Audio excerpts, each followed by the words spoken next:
Hey everybody, it's Eugene Liscio here, and welcome to Click 3D. This is the program where we talk about photogrammetry, laser scanning, and a lot of stuff having to do with 3D technologies. Now today what I thought I would do is answer a question that I've been asked a few times, and I'm sure that anyone who has been doing any sort of laser scanning or photogrammetry or whatever has asked themselves, and that is, what is the accuracy of my scan, or what is the accuracy of my measurement? Now, in some areas, it doesn't matter as much. Maybe what you're doing is something for film and television, and you just need some kind of a rough reference.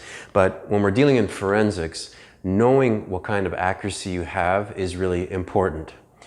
And to be honest with you, I've hesitated on this particular video because it's a little difficult. This is not the kind of topic that has a very clear answer. So there's a lot of gray, and you have to kind of get into the little details and into the weeds and really try to fish out some of the information. Also, I'm going to be discussing this particular scanner, which is the Faro S350, and I'll be going through the spec sheet and talking about that. So some of the actual, specifics here don't apply to other scanners, but in general, some of the methods and such that I'm going to be talking to you about, or the accuracies, you have to consider many of the same things. So there's also some limitations on what I'm going to be discussing today. So for example, when you're actually scanning, I'm considering just the single scan itself. So what happens in just a single scan, and what kind of accuracy do we get from that? When we take into account that scans have to be stitched together, or they have to be registered or aligned, then that's another factor that has to be considered. So if I'm in a small room and I'm just doing 1 or 2 scans and I align those together, the amount of error that I get from that is not very big. It's not a major contribution to the overall error. Okay, I'm going to be dealing mostly with the basic error or accuracy of the scanner itself. Now, when I get to a really large outdoor scene and I start putting together a lot more scans together that start to stretch out hundreds and hundreds of meters, or a kilometer or a mile or something like that, now I have to really start thinking about the registration errors that compound, and they cause some additional errors for sure. So for today, I'm really going to be discussing the scanner itself and how it works. And if we dig into some of those little components, we can get an idea of what is actually happening. So let me go get something. I got to grab something here to start talking about the scanner, and then we'll get going.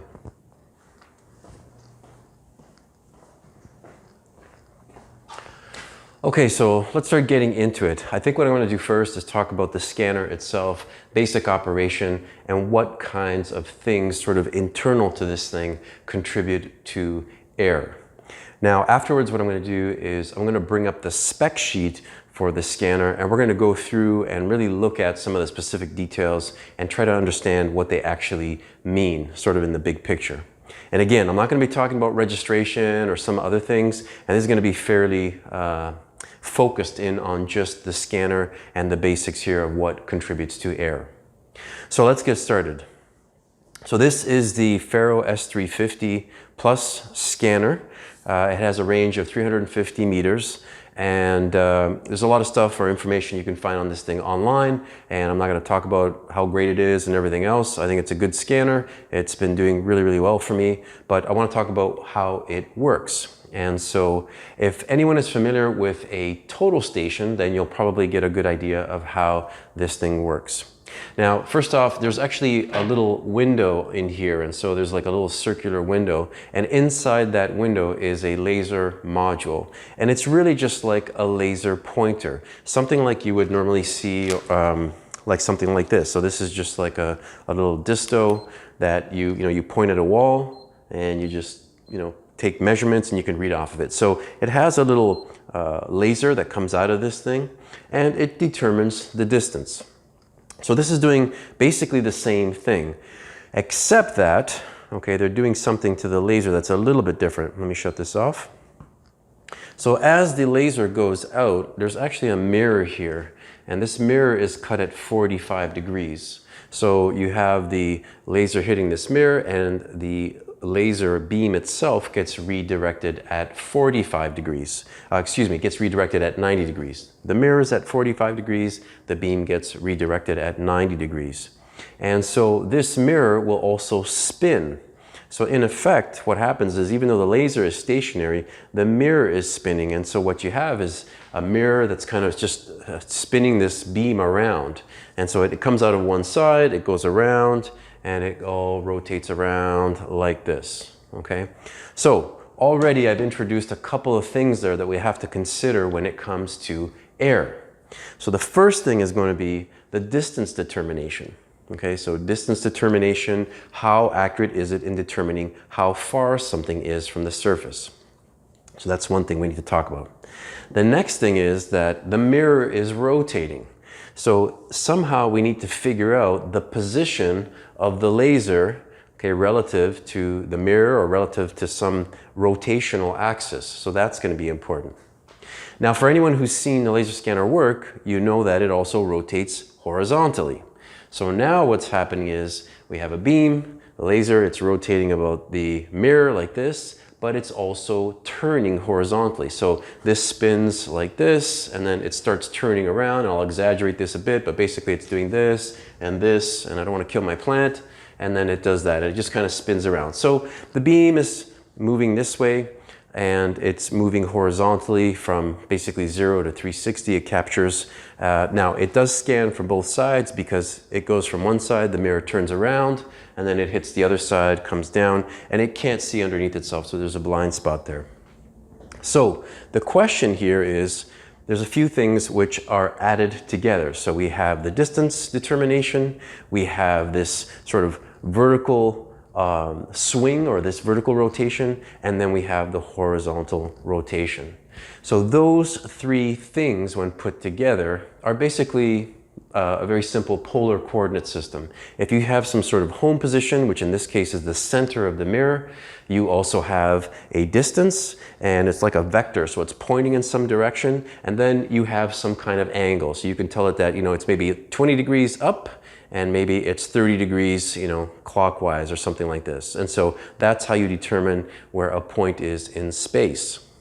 Now, this is converted to a Cartesian coordinate system so that we can read it in X, Y, Z coordinates and not just polar.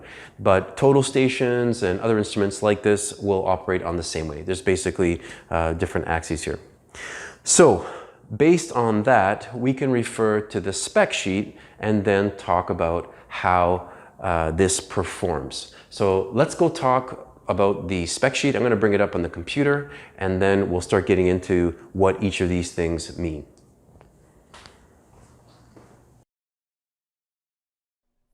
Alrighty, I'm back at my desk here, and I'm going to do my best to explain the spec sheet for the Faro S series scanners. And we need to consider this in a couple of ways. And so when we talk about accuracy, one thing we have to consider is the scanner itself and the components which make up the scanner, or the ones that contribute the most error. And the second thing is also the object that is being scanned. So you'll see here I have a tire, and the reason I put that tire was that it has a very bright surface, which is the rim, and it has a very dark surface, which is the tire.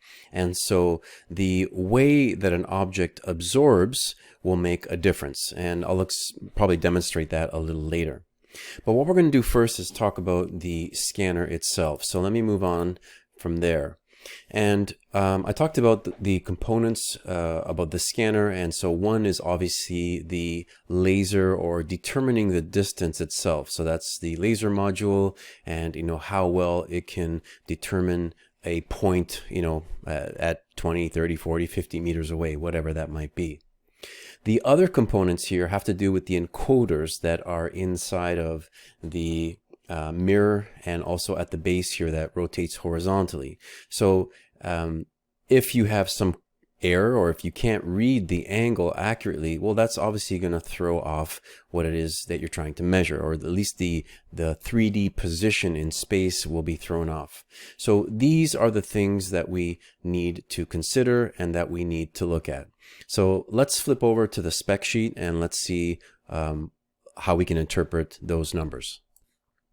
So this is the spec sheet for the focus laser scanners. This is the S series, and it has a bunch of sort of information on the front here. But this is where we need to be in order to get some meaningful information. So in these columns here, they have the different scanners. So it's like there's the M70, the S's here, and these are the plus scanners here. Now I'm going to work with the plus scanners here, but if yours is just the S350 or the S150 and not the plus series, then obviously you have to move over here. But how we interpret it is going to be relevant or the same, so it's applicable to all of these numbers. So I'm going to be focusing in on this particular area over here, and let's start by talking about the range noise. Okay, that's over here. And so to start off with, we're going to be in this column that's over here, and the first thing that it shows, or if you look at these numbers, you'll see that they are organized in distance. So we have 1, 2, 3, the first three that are at 10 meters, and then 1, 2, 3, the next three that are at 25 meters. So we have two groups. One is in 10 meters, and then one is at 25 meters. And the first one here shows 90%, 10%, and 2%. So this is talking about the reflectivity, okay? So something that is very, very, very reflective is going to be close to white, 10% reflective is a dark gray, and then 2% is black. So at 10 meters, if we start with something which is very reflective, that is white, you'll see that the range noise is very low. It's at 0.1. When we go to 10% dark gray, it's at 0.3. And then as we start to get really close to black, it jumps up to 0.9, getting close to 1 millimeter. So right off the bat, what that is telling you is that the range noise increases, okay? So the error will start to increase here depending on how reflective the object is, okay, or how much it transmits back to the scanner.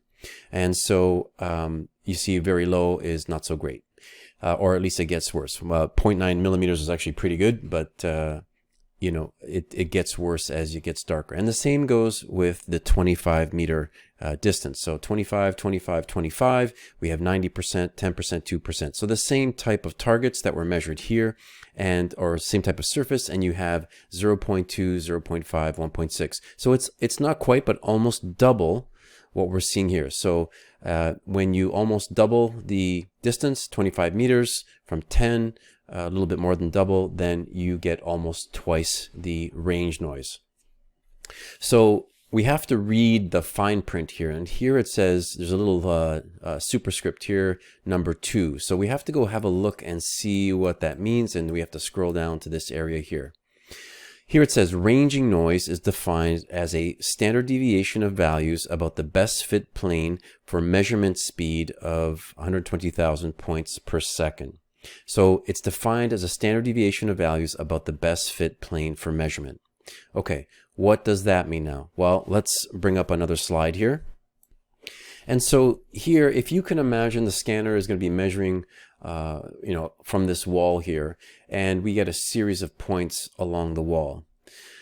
A perfect point would fall directly centered on the face of this perfectly flat wall. So this is a non-realistic world. It's perfectly flat, and you get a perfect point right here, no problem. But what really ends up happening is you get a lot more points that some are measured a little bit farther away, or some are measured a little bit closer to the scanner. And so I'm exaggerating this, but you end up with a series of points that are something like this.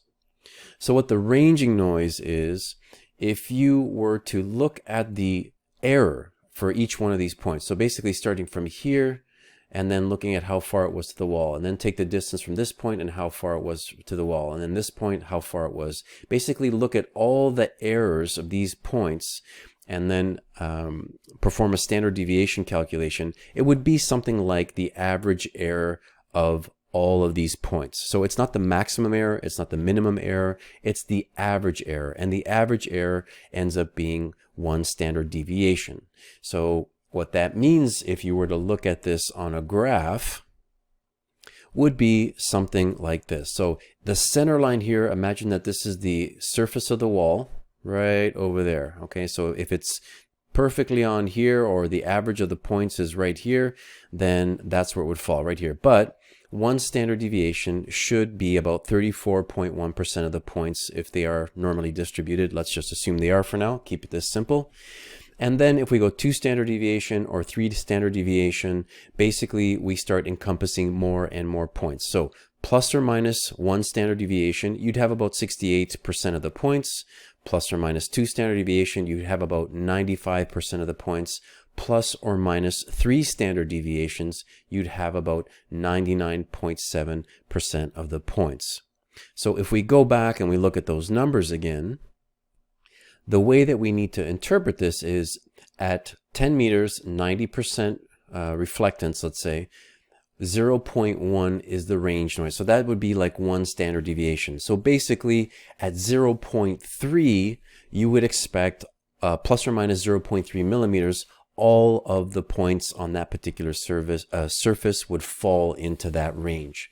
And so you can see it's a moving target. It can be a little complicated, but the main point here is quite obvious, and that is that the range noise, okay, the kind of noise that you're going to get on a surface is dependent on the actual surface itself. Now, distance as well, for sure. So the distance is going to matter, but so does the actual surface. And so that's a very, very important point. And you can see here at 90%, so a target which is more or less white or highly reflective, even at over twice the distance, it still has a relatively small error. 0.1 and 0.2 millimeters is very, very small. But as we start getting darker and darker, so a very, very dark surface, then we start getting increased error. And this is something that we can test. So I'm going to go back downstairs and I'm going to show you what happens when you scan something which is light and dark, and actually show you what the points look like. So another thing that we need to consider is the laser itself. It's just a light, laser light, and in the case of this particular scanner, it's up at the 1550 nanometer range. And most laser scanner manufacturers nowadays will produce a laser scanner in that range. And it has to do with the fact that the 1550 nanometer range isn't found on the earth, on the ground, simply because it gets absorbed by moisture in the atmosphere. So the sun emits all different wavelengths of light, but if you imagine you had some kind of a filter or a sponge in the atmosphere that soaks up just this particular band, or this narrow bandwidth around 1550, down on the ground, it doesn't land. So there's not a lot of 1550 on the ground, which means that it's equivalent to being outside at night with a flashlight. There's not a lot of light, and when you shine your flashlight, it's quite visible. And so that's what's happening in that particular range. Now, the older scanner that Faro had, which was like the S120, worked in the 905 nanometer range. And in that particular range, it's fighting with the sun. 905 doesn't get filtered as much as 1550, so down on the ground, imagine if you had a flashlight on a very sunny day and you shine it down at the ground, it's not as clear, right? It doesn't have the same kind of contrast. And so the unit here is fighting with the sun. But in the 1550 nanometer range, because that particular wavelength doesn't make it down to the ground level as much, it has a much easier time of seeing the actual beam. So this is a visible laser. You can see the color here, so reds and greens and things like that. Greens are like in the 500 nanometer range, reds are like in the 700s, but this is way above our visible spectra. So 1550 is pretty high up there, so it is invisible to the eye. However, we have to consider what the laser does on different objects, and I've got some checkered targets here that I can demonstrate that pretty easily with. So what I'm going to do is turn this on. And we can do this with a visible light. And what I'll do is I'll shine the light on the white section here, and you'll see that the dot is pretty bright. And you'll see that when I move into the dark area, you see how it gets absorbed. Okay, so things which are quite reflective will return the signal much better than things which are really dark. So the object, or the surface of the object that you're scanning, plays a big factor in how much a signal you get returned to the scanner. And typically what we know is that objects which are brighter, okay, will give a stronger return, and they're easier to measure. If you have a very dark object which absorbs a lot of the light, it's much more difficult to get a good reading on that particular surface. So oftentimes when you have a target or you have an object that's very, very dark, like this dark plastic or whatever, you're going to see that you have a little bit more noise. Okay, there's more noise on darker surfaces than there are on lighter surfaces. And I'd like to demonstrate that by scanning these two targets. And so what I'm going to do is I'm going to set up the scanner just a little bit of ways, and we're going to scan, and we're going to take a look after in the software what the white section looks like and then what the black section looks like, and we'll make a comparison and see if there's more noise in one than the other. So let me get to that.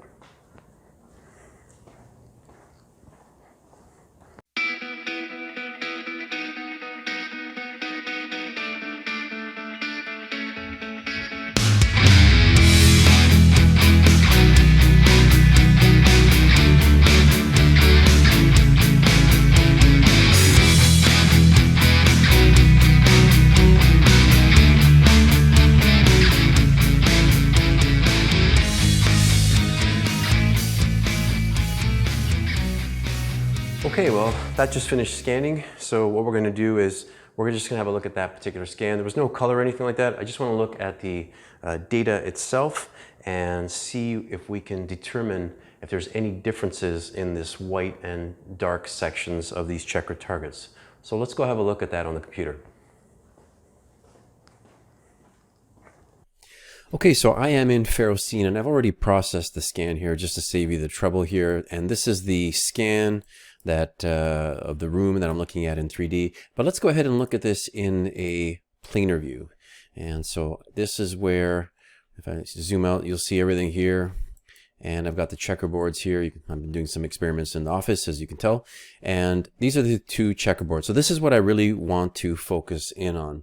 And so what I'm going to do is make a selection just inside of these two, like this. So the area that's just inside here, and we're just going to look at these in 3D because that's really what I'm interested in. And this might be a little tricky to tell. So these are the two checkerboards, and you can see the area that's like in between back here. That's typical of what happens in the spaces in between tight spaces. But what I want to focus in on here, and maybe I may need to make these a little bit larger. Here we go. So I'm going to focus in on the data here, and this might be a little tricky to tell, but I think we can see it. I think we'll be able to see it.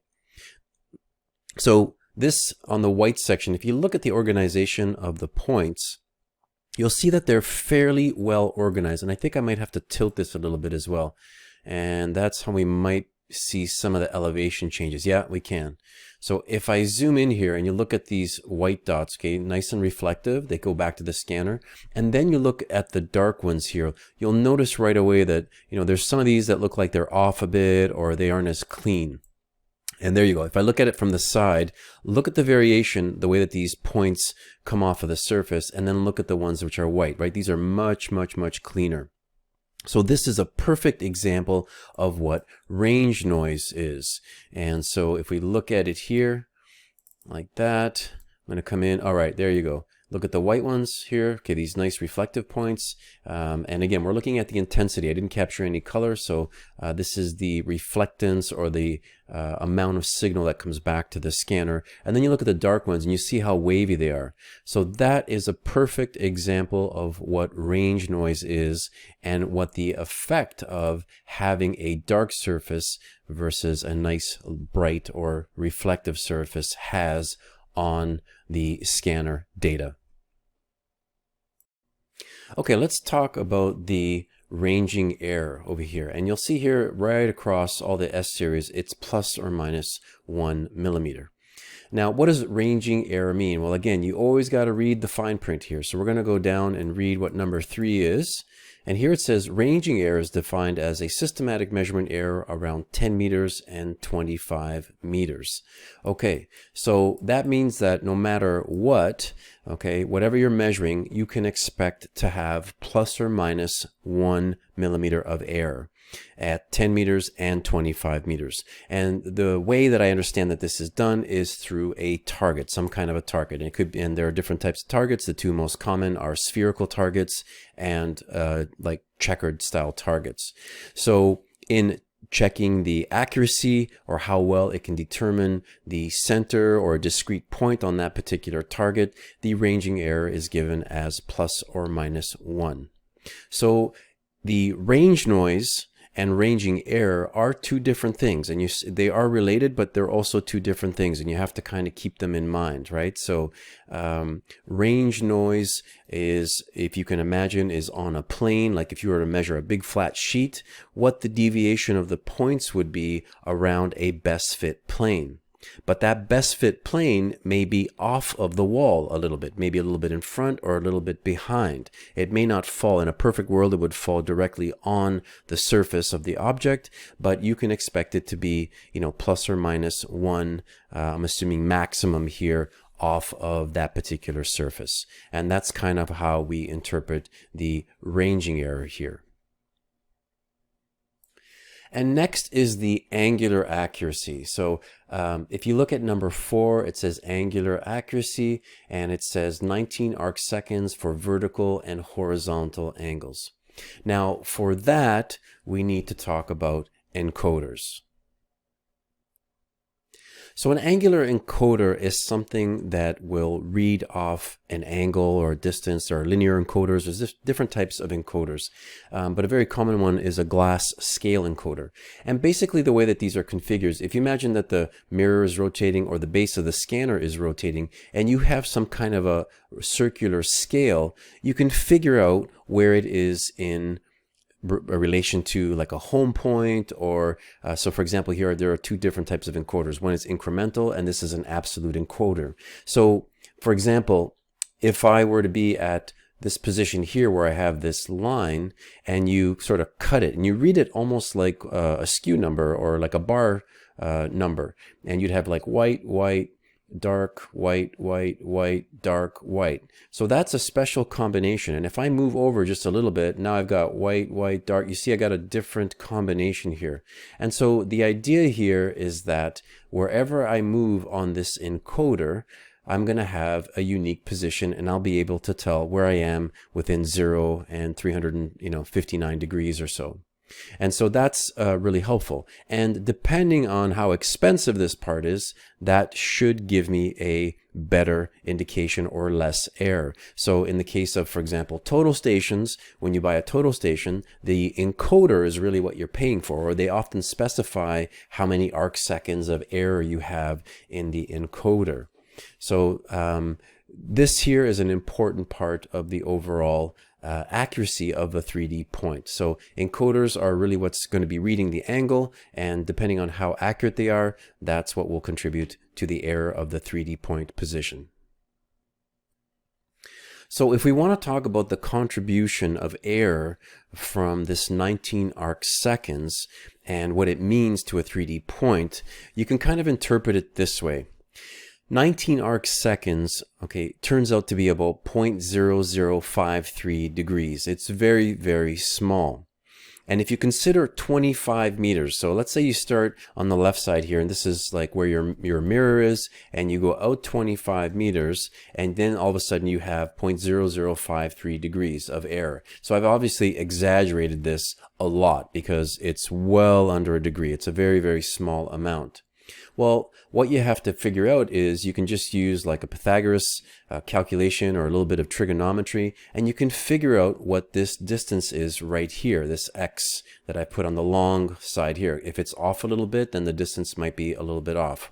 Well, when you do that, you actually find that it's really about 25 as well. And the reason is this angle is so small at 25, it doesn't have, it's 25.0000. It's a very, very, very, very small number. So it doesn't have a big impact. This only plays out or has a bigger impact as you get farther away. And as you get farther and farther and farther away, then what'll happen is it starts to compound. So the errors start to go a little bit more, and this will go off of the intended. So this would be the actual position, and this would be the error or the position that it actually thinks it's at because of the error introduced by this 19 arc seconds. But it's actually very, very small. So let's talk about the last thing here, which is the 3D point accuracy. And here we have a note number 5. So we're going to go down. Actually, let's look at here for a second. So it's telling you that 3D point accuracy is 2 millimeters at 10 meters and 3.5 at 25 meters. Okay, and that looks like it's about the same here. So the 3D point accuracy, if we go down, note number 5, it says for distances larger than 25 meters, add 0.1 millimeter per meter of uncertainty.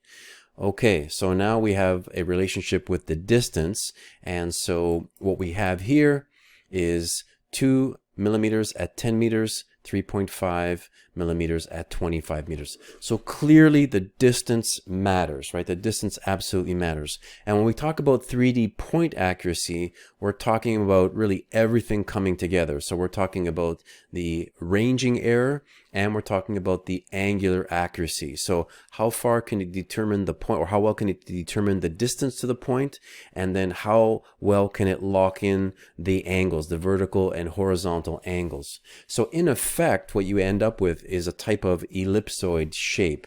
And let me explain what I mean here. So I've got a little graphic here that I've set up, and it's just a little video animation kind of thing. And so if you imagine that the center of the mirror is down here, and it's measuring to a point that's up here, and this, let's say this is where it actually should be. Okay, then there is a horizontal angle this way, and there's a vertical angle this way. So the mirror right now on the scanner is sort of facing this direction, and it's measuring a point right over here somewhere in space. Well, I'll just play the video the first time and then I'll go through. And so I'm moving the point forward and back. So that has to do with the ranging error. And then I'm going to move this point up and down, so vertically up and down. And then I'm going to move it horizontally side to side. And that has to do with the angular accuracy. And when you put it all together, you end up with a type of ellipsoid shape. So it's not really a sphere, but it's more of an ellipsoid.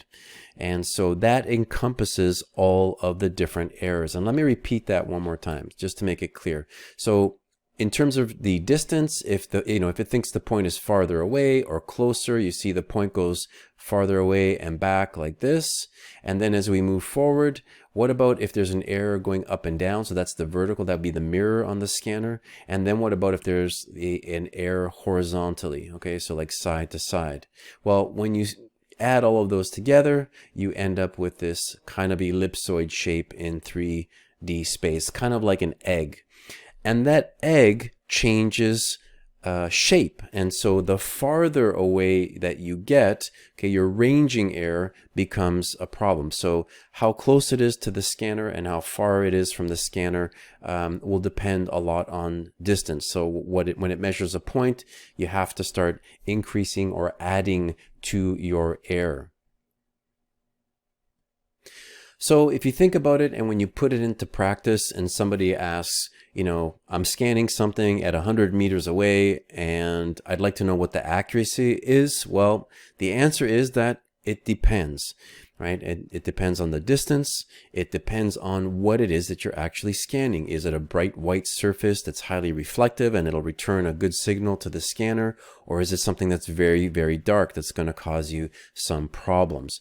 These things matter, and they may be a little bit difficult to interpret, and it's not a very discrete problem to solve in that you can give somebody a very clear answer. The best thing to do if you're really, really concerned is to test. And by that I mean take a similar object, take a target, measure some different distances with other instruments, and then you can make some comparisons and determine what the error might be.